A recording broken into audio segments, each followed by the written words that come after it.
로마서 5장으로 세 번째 말씀을 나누려고 합니다. 우리 잠시 복습한다면 1절과 2절에서는 로마서 1, 2, 3, 4장의 내용을 정리하면서 시작했었습니다. 그 내용이 뭐냐면 이신칭이라고 했죠. 예수님께서 십자가에서 신실하게 언약을 지키셔서 이제 우리가 의롭게 되었다라는 사실이었습니다. 그렇게 우리가 의롭게 됨으로써 어떤 결과, 어떤 특권을 누리게 되었는지도 말씀해 주십니다. 세 가지였습니다. 먼저 1절 하반절에 뭐라고 나왔었냐면 우리 주 예수 그리스도로 말미암아 어떻게 되었느냐? 하나님과 화평을 누리자. 하나님과 화평을 누리게 되어서 이젠 우리가 죄악된 세상 속에 살지만 샬롬의 특권을 누리며 살게 된 것입니다. 그리고 2절에 두 번째와 세 번째 특권이 나옵니다. 먼저 우리가 믿음으로 서 있는 이 은혜에 들어감을 얻었으며, 그래서 액세스의 특권이다 그랬습니다. 언제든지 아버지의 품 안으로 들어갈 수 있는 특권이요, 왕의 보좌 앞으로 무시로 시도 때도 없이 나아갈 수 있는 특권입니다. 그리고 세 번째 특권을 지난 시간에 나누었는데요, 하나님의 영광을 바라고 즐거워하느니라. 하나님의 영광을 소망하면서 오늘을 즐겁게 살아갈 특권이었습니다. 그런데 문제는 뭐였습니까? 하나님의 영광을 소망하면서 오늘을 즐거워하며 살아갈 특권을 주셨다고 했는데 현실은 즐겁지도 않고 그다지 희망적이지도 않다 느껴집니다. 왜 그렇다고 했습니까? 우리가 발 딛고 사는 세상을 죄의 권세가 다스리고 있기 때문입니다. 죄가 세상의 주인입니다. 죄가 세상의 주인인데 그리스도인들은 그 안에서 어떻게 살아가고 있는 겁니까? 겁도 없이 당돌하게 삽니다. 죄의 통치를 거부하고요. 오직 하나님만 주님이시라면서 그분께만 경배하겠다 하고요. 죄는 아주 경멸하면서 죄를 어떻게든 등지고 살려고 합니다. 그러니까 세상을 다스리는 죄의 세력이 보기에는 1순위 타도 대상입니다. 그러니 세상이 어떻게 나오겠습니까? 세상의 주인이라는 권력이나 돈이 계속해서 넘어뜨리려고 유혹해옵니다.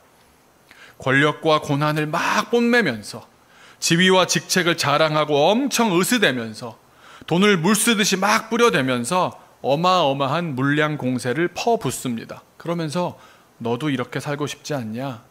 계속해서 말 걸어옵니다. 그래도 나에게 직접적으로는 말 걸어오지 않으면 남 얘기일 뿐이고 별로 현실감이 안 느껴진다 할 수 있을 텐데 결정적으로 뭡니까? 우리를 흔들게 하는 것은 가까운 사람들입니다.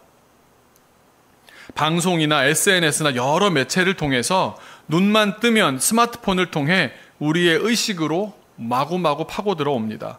누가 이랬다더라. 누가 저랬다더라. 우리 주변 사람들의 얘기를 들어보면 가슴이 철렁합니다. 그렇게 세상은 정말 쉴 새 없이 우리를 유혹합니다.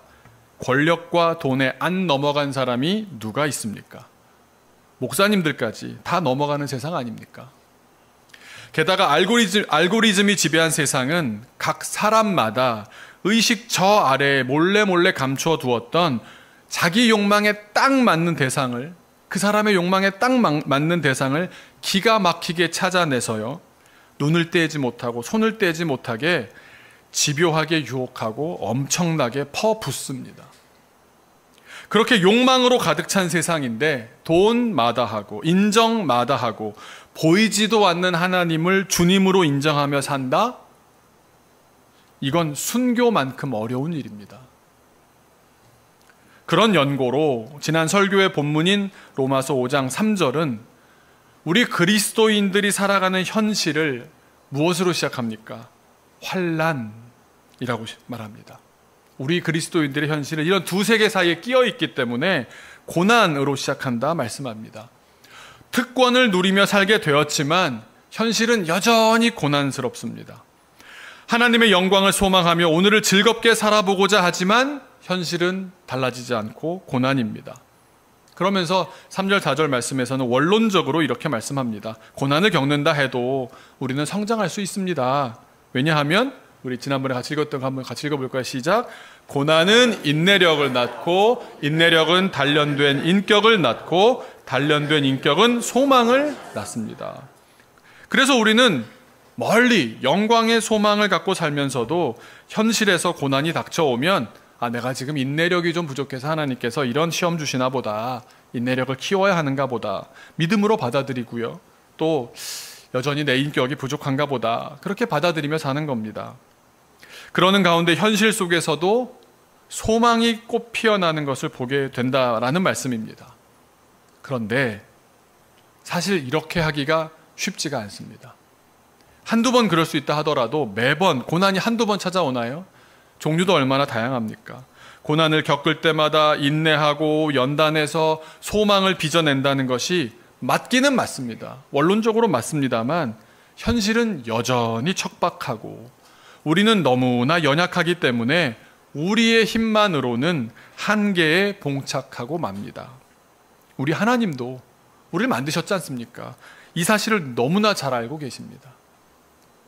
그래서 오늘 5절 말씀을 주시는 겁니다. 다 같이 우리 이런 맥락에서 5절 말씀 함께 한 목소리로 읽겠습니다.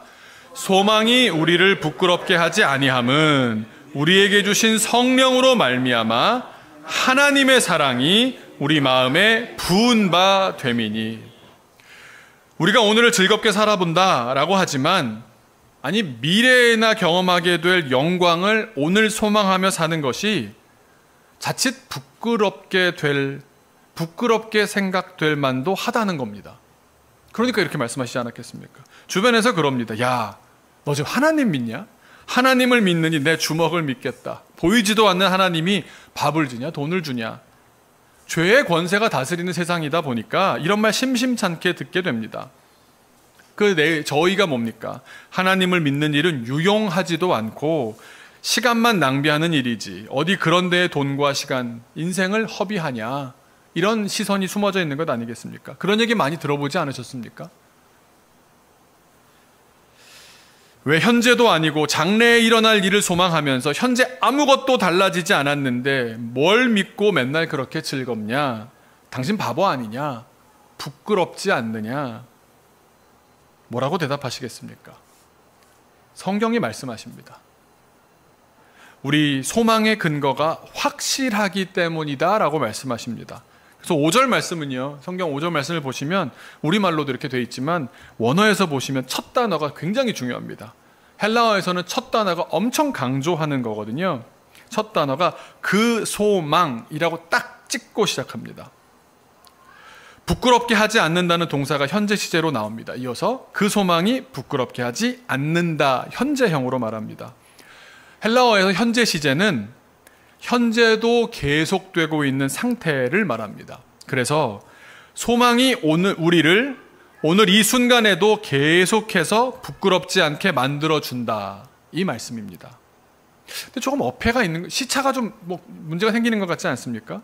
소망은 장래에 나타날 것을 바라는 것이니까 현재하고는 상관없어 보이지 않습니까? 그런데 장래에 일어날 이 소망이 그 미래의 소망 때문에 우리가 현재의 삶을 살 때에 부끄럽지 않고 확신 가운데 살아갈 수 있다.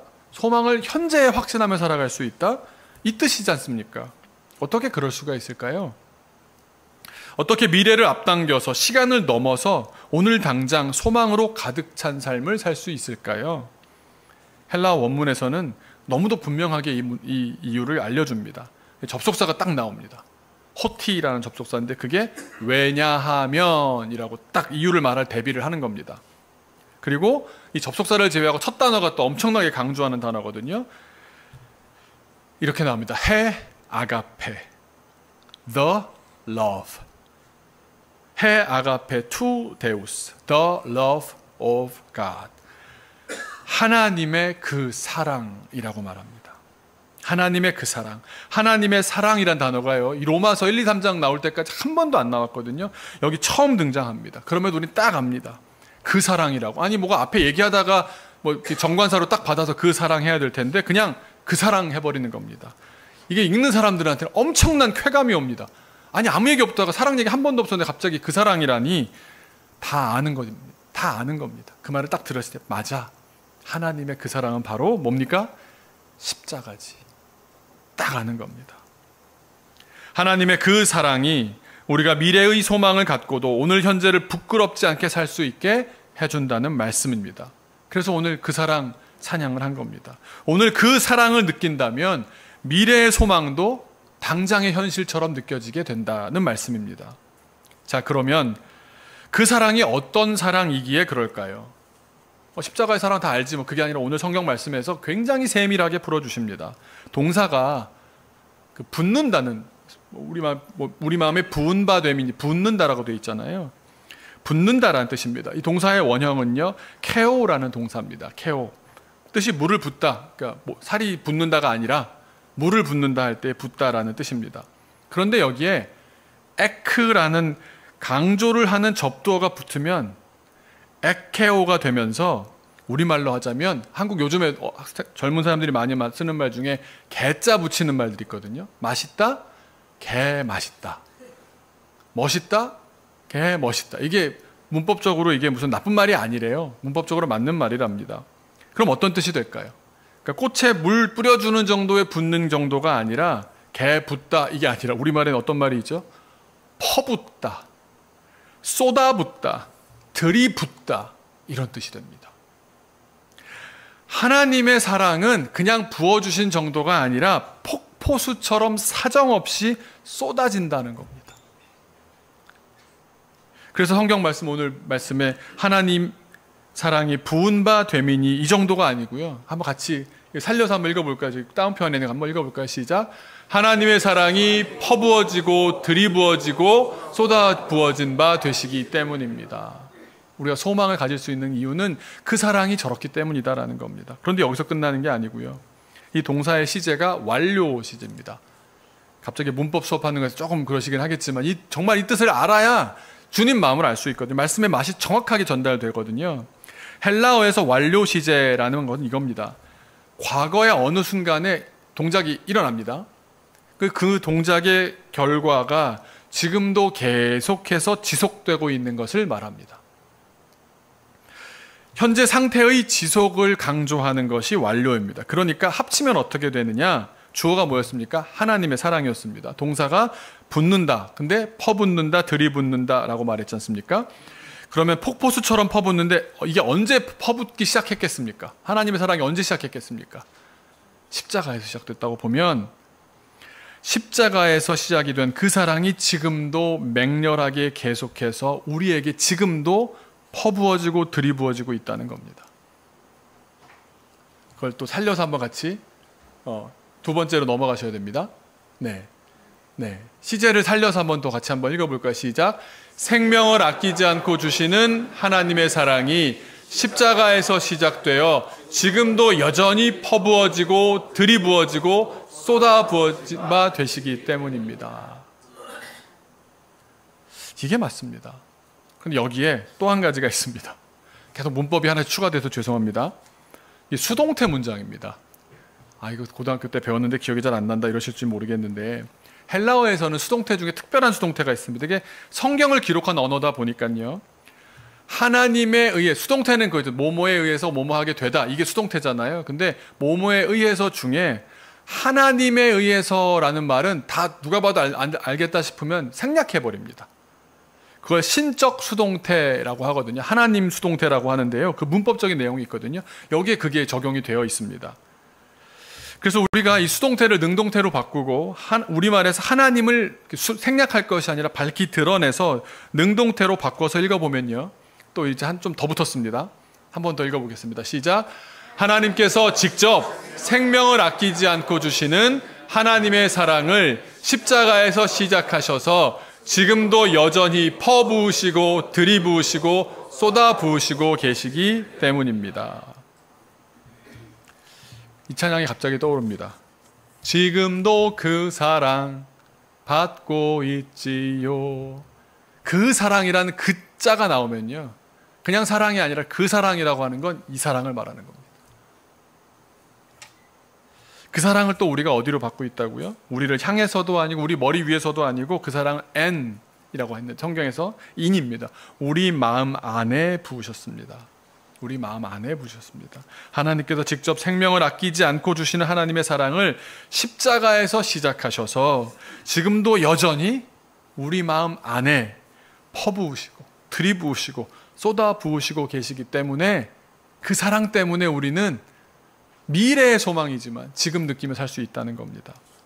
우리가 이 땅에 사는 동안 한참 뒤에나 현실이 될 소망 하나 붙들고 살면서도 왜 부끄럽지 않습니까? 오늘도 이렇게 사랑을 넘치도록 부어주시니 나를 사랑하시는 하나님께서 말씀하시고 약속하신 영광의 소망도 믿어지지 않겠습니까? 그러니까 소망이 없을 땐 어떻게 해야 되겠습니까? 사랑을 재확인하면 됩니다. 그 찬양도 또 있죠. 세상 소망, 이 세상에서의 소망 다 사라져가도 주의 사랑은 끝이 없으니, 그러면 믿음이 생깁니다. 우리 6절은 우리 아마 5절 6절만 보다가 오늘 말씀 다 나눌 것 같은데요. 6절을 보시면 5절에서 말씀하셨던 하나님의 사랑이 왜 소망의 근거가 되는지 더더욱 꼼꼼하게 말씀해 주십니다. 하나님의 사랑에 대한 객관적이고 사실적인 증거를 말씀하는데요. 우리 먼저 6절 한 목소리로 같이 읽겠습니다. 우리가 아직 연약할 때에 기약대로 그리스도께서 경건하지 않은 자를 위하여 죽으셨도다. 우리 6절을 또 역시 헬라어로 보면요, 접속사가 나오고 그 다음에 첫 단어, 역시 중요하다는 건 첫 단어 아닙니까? 첫 단어가 뭐냐면 그리스도입니다. 우리말로 하면 이게 순서가 바뀌어서 좀 그 느낌이 안 사는데요, 그리스도입니다. 이 전체 문장의 가장 중요한 단어는 그리스도입니다. 우리가 그리스도 예수님을 부르는 명칭이 여러 가지 있지 않습니까? 그리스도라고 할 수도 있고 예수님, 뭐 임마누엘, 주님, 뭐 여러 가지 부를 수 있는데 왜 그리스도라고 부를까요? 그리스도라고 부를 때는 어떤 의도가 깔려 있을까요? 그리스도는 메시아입니다. 위엄과 권위의 이름입니다. 왕입니다. 높은 분입니다. 낮아지고 겸손한 성품을 드러낼 때는 주로 우리가 예수님이란 말을 예수님이라고 많이 부르는가 하면 높으신 분, 그분을 이야기할 때는 우리는 주로 그리스도라고 합니다. 그런데 그 그리스도께서 어떻게 하셨다고요? 그 그리스도가 죽으셨다는 겁니다. 그러니까 하나님의 사랑이 어떤 사랑이냐? 가장 높으신 분께서, 경건하지 않다라는 건 죄의 욕망에 빠져 산다라는 죄된 인간이다 이겁니다. 죄의 욕망에 빠져 허덕이는 나 같은 사람을 위해서 죽어주신 사랑이다라는 겁니다. 저는 이 지점에서 항상 그런 생각이 듭니다. 하나님의 입장에서는요, 십자가의 사랑은 잉여입니다. 잉여. 하지 않으셔도 하등 손해보실 일이 없습니다. 굳이 하실 필요가 없는 일입니다. 성경이 말씀하지 않습니까? 돌들로도 소리쳐 찬양하게 하실 수 없겠습니까? 얼마든지 할 수 있지 않습니까? 그런데 왜 하십니까? 설명이 안 됩니다. 우리가 잘나서? 우리가 뭐 괜찮은 사람이라서? 아니지 않습니까? 설명할 수 있는 이유는 딱 한 가지밖에 없습니다. 그게 사랑인 겁니다. 사랑하니까, 사랑하기로 작정하셨으니까, 내가 성품이 사랑이니까 하시는 겁니다.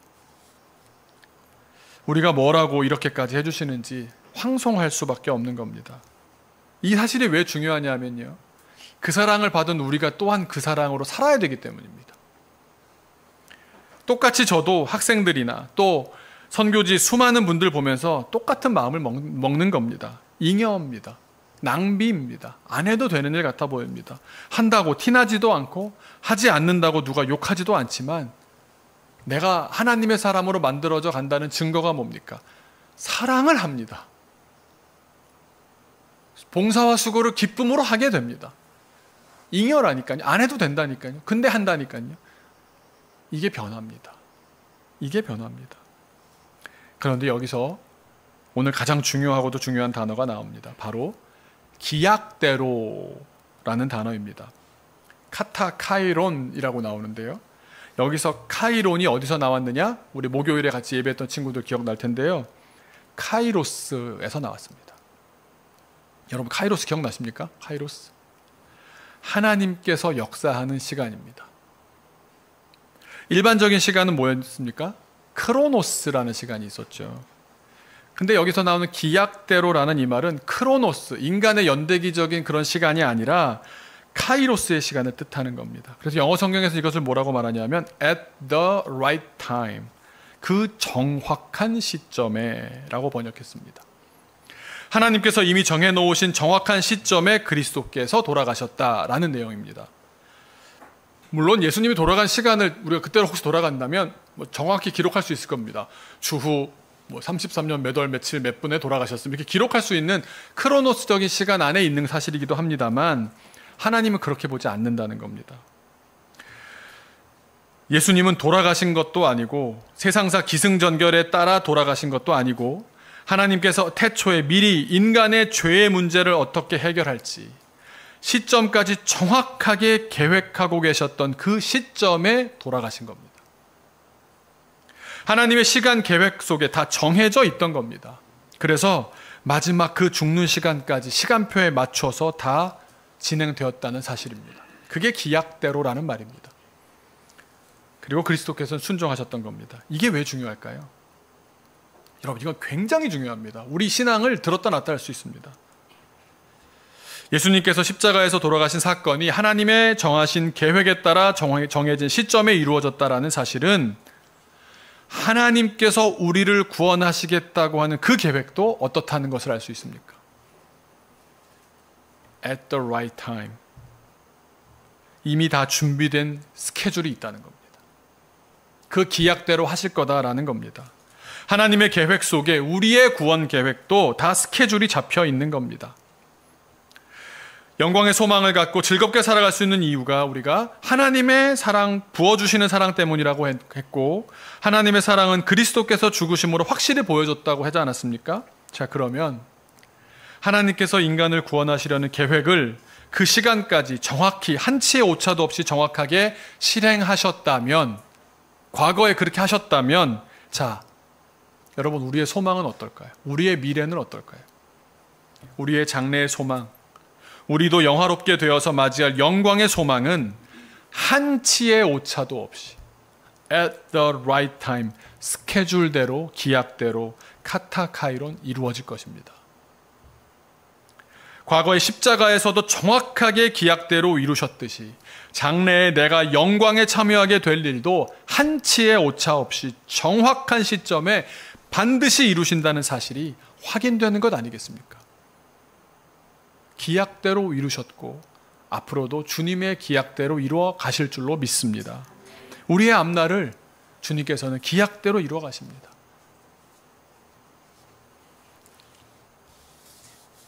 제가 한 27년, 28년 전인 것 같습니다. 처음으로 미국으로 가봤습니다. 저희 고모가 아버지의 바로 윗 누님이 디트로이트에서 살고 계셨습니다. 간호사셨고 큰 대학병원에 전체 담당하시는 전체 총 수간호사셨습니다.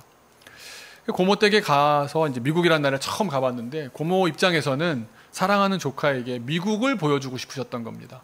미국이 어떤 나라냐? 근데 보면 뭐 큰데 데려가서 뭐 크지, 멋있지 뭐 이런 분들도 있겠지만 고모가 저를 데려간 곳은 굉장히 특별한 곳이었습니다.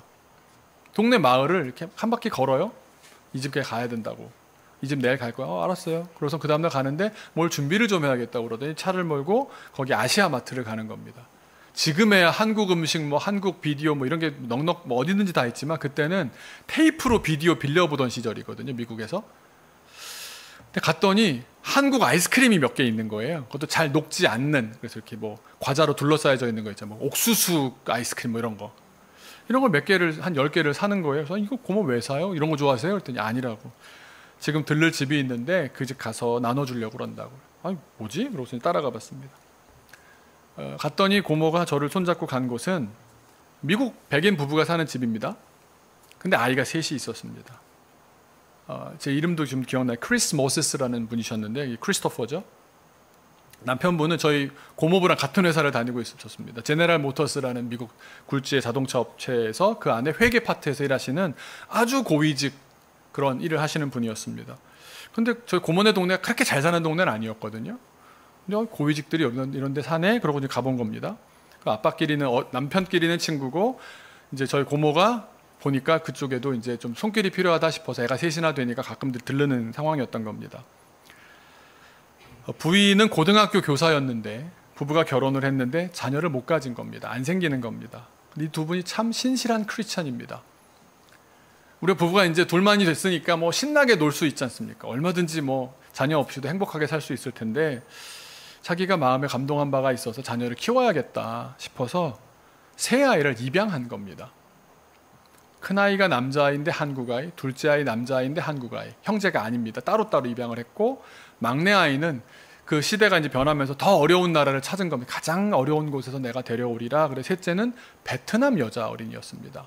그 세 아이를 입양해서 키우는데 고등학교 교사였던 이 부인은 이 아이들에게 전념하겠다는 생각으로 학교를 그만뒀습니다. 그러니까 맞벌이에서 외벌이가 되니까요 수입이 확 줄어드는. 아무리 GM을 다녀도 집에 가보니까요 가구 같은 게 없어요. 그 차도 두 대를 이제 다 아시겠지만 애들 다 태우고 다니려면 큰 차가 있어야 되지 않습니까? 밴 한 대에 뭐 또 화물을 많이 실을 수 있는 5인승 두 대가 있는 겁니다. 근데 다 억어빠진, 둘 다 GM에 다니까 GM 자동차였죠. 큰 차 두 대가 있고요. 집에 아무것도 없는 겁니다. 그래서 아니 애들을 만났더니요 애들이 딱 봐도 아시죠? 왜? 사랑받고 큰 티가 나는데 얘들은 자기 말고는 동양 사람을 본 적이 없는 거예요. 저랑 고모가 동양 얼굴을 대변해서 간 거죠. 한국 남자 이렇게 생겼음. 제가 이제 표준 얼굴로 이제 대표로 갔습니다.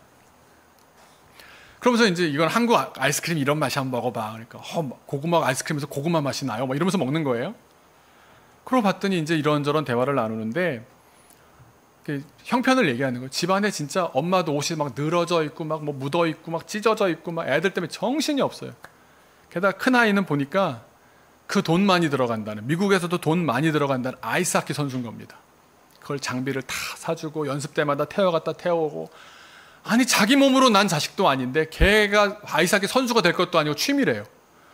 그렇게 고생을 해요. 둘째가 아직 뭘 하겠다는 말을 안 해서 너무 감사하대요. 셋째는 여자인데 제가 얘기하고 나누는데 계속 돌아요. 이렇게. 쟤는 왜 이렇게 도냐고 그랬더니 발레를 하는 애라고.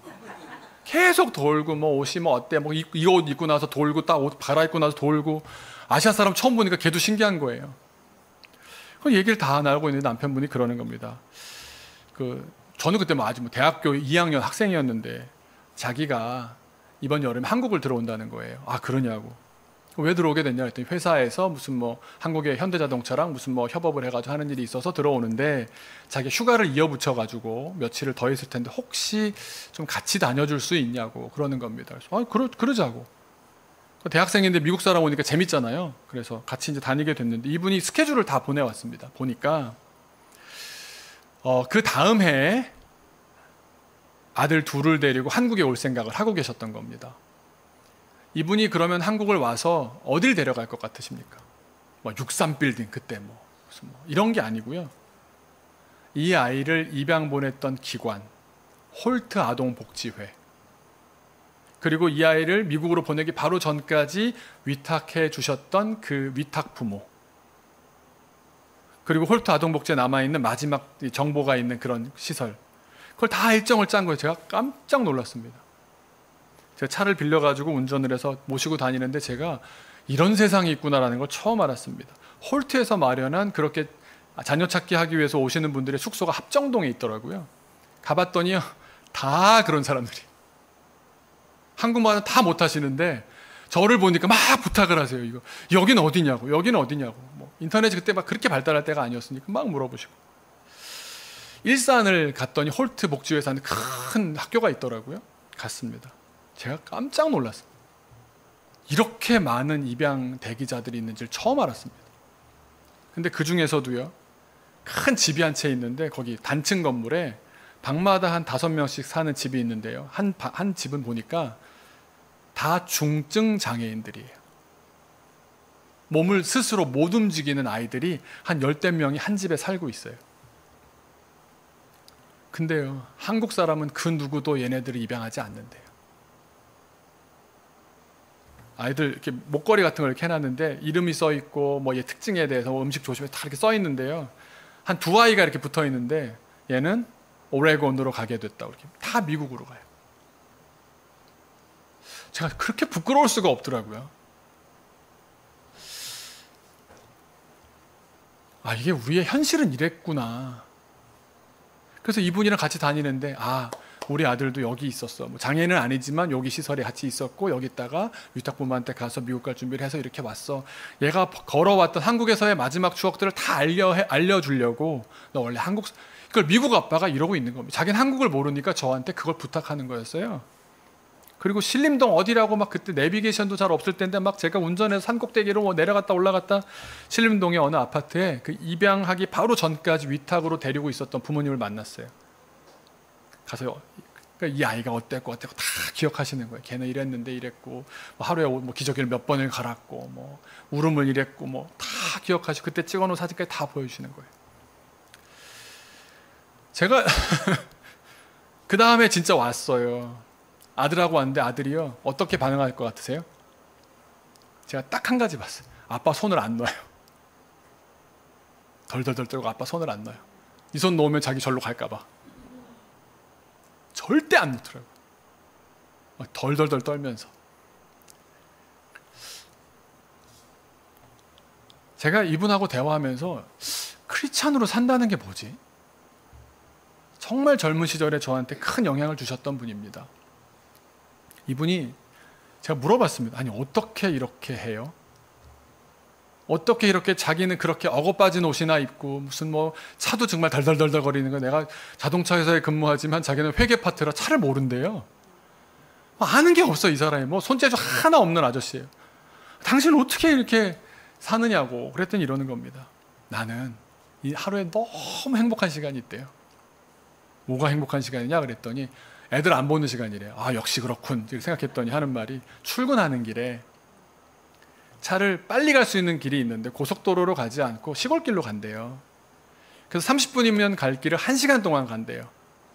그 시간이 언제냐 하면 Through the Bible이라고 하는 방송이 나오는 시간이에요. 우리식으로 말하면 라디오 성경 공부? 그 시작하는 시간에 맞춰서 출근을 시작한대요. 1시간 동안 오늘의 말씀을 들으면서 나는 어떻게 그 말씀이 너무 달대요. 그 말씀을 듣고 앉아있으면 하나님이 날 이렇게까지 사랑해 주셨구나. 이건 확인하지 않을 수가 없대요. 이렇게 쏟아 부어주시는 은혜를 받고 내가 사는데 이 사랑을 받고 사는데 내가 어제 뭘 잘못했구나. 아이한테 이렇게 말할 걸. 내 눈빛이 잘못됐구나. 내가 이렇게 손 내밀 걸. 아이가 그렇게 말할 때 내가 어떻게 써야 됐을까. 하나님 지혜 주세요. 묻죠 우리가. 아니 새아이 대학 가려면 돈이 어떻고 뭐 어떻게 3명이나 했냐. 미국에서 무슨 사회복지제도도 없는데 애들 뭐 다 공부한다고 지금 아이 쌓기 계속 하려고 그러면 어떻게 했더니 난 잘 모르는데 현재를 즐겁게 사는 방법은 다 갖다 팔았대요. 좋은 차도 팔았고 뭐 모기지 있었던 것도 뭐 해결했고 돈 해서 공부하겠다면 다 해줬대. 그리고 엄마가 다 따라붙어서 해주고. 이게 소망이 있는 사람이 그러니까 주변 사람들이 다 손가락질하다. 아니 왜 이렇게 부끄럽지 않냐고 당신. 그 나이 됐으면 이 정도 갖추고 살아야 되고 미래도 대비를 해놔야 되고 얼마나 그런 얘기가 많습니까? 근데 이분은요 소망이 어떻게 뭐 나한테 있나 하나님께 있지. 나한테 무슨 소망이 있냐는 겁니다. 여러분 하나님의 사랑이 우리한테 넘치고 있을까요? 아니면 우리가 귀를 닫고 있는 걸까요? 제가 좋아하는 목사님이 어느 설교 중에 그러시더라고요. 가장 청소년들 만나보면 가장 큰 문제가 뭐냐면 안 듣는데 중요한 것만 특별히 안 듣는데요. 안 중요한 건 열심히 듣는데요. 뭐 연예인이 어떻고 뭐가 어떻고 열심히 듣는데 중요한 건 안 듣는데요. 그래서 집에 와서 꼭 그런데요. 왜 얘기 안 해줬냐고. 지가 안 들어놓고. 여러분 하나님이 여러분을 너무너무 사랑하십니다. 그래서 제가 아까 길게 말씀드린 게 부으신 바 이 정도가 아니라니까요. 고마 쉐리 막 들이붓는다니까요. 막 그냥 막 컵 하나 이렇게 있는데 막 넘치도록 채우시는 겁니다. 그 사랑을 오래 묵상하면요. 지금 사람들이 뭐라든 간에 내가 하나님 나라의 소망이 생기지 않겠습니까? 여러분의 소망이 어디에 있습니까? 여러분의 사랑을 지금 만끽하고 계십니까? 주님과 더불어 주님 의지하며 주님 주시는 사랑으로 살아내시기를 주님의 이름으로 축원합니다. 우리 잠깐 기도하겠습니다. 오늘 말씀을 생각하시면서 하나님 장래에 올 소망, 장래에 내가 겪을 소망, 그 소망은 소망이고 현실은 내가 좀 준비하겠습니다. 이게 아니라 지금도 나를 이렇게 가까이서 부어주시는, 이렇게 막 쏟아 부어줘, 들이부으시고 퍼부어주시는, 이렇게 사랑하신다고 말씀을 이미 하셨는데 주님, 제가 귀 닫고 안 보고 있는 것 아닙니까? 그 사랑 받아서 여기까지 왔습니다. 그 사랑하며 살게 하여 주옵소서. 이게 하나님의 법칙이고 이 죄악된 세상 가운데 믿음으로 이겨내는 길인 줄로 믿습니다. 같이 기도하겠습니다.